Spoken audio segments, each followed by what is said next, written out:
عمران بن حسین رضی اللہ عنہ کہتے ہیں، قبیلہ جوہینیہ کی ایک عورت نے نبی اکرم صلی اللہ علیہ وسلم کے پاس زنا کا اقرار کیا اور عرض کیا میں حاملہ ہوں۔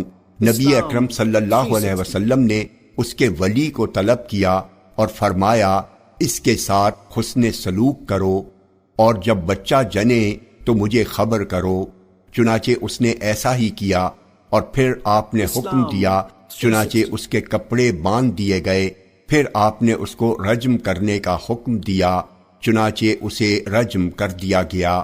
پھر آپ نے اس کی نماز جنازہ پڑھی تو عمر بن خطاب رضی اللہ عنہ نے آپ سے کہا، اللہ کے رسول، آپ نے اسے رجم کیا ہے، پھر اس کی نماز پڑھ رہے ہیں۔ آپ نے فرمایا اس عورت نے ایسی توبہ کی ہے کہ اگر یہ مدینے کے 70 آدمیوں کے درمیان تقسیم کر دی جائے تو سب کو شامل ہو جائے گی۔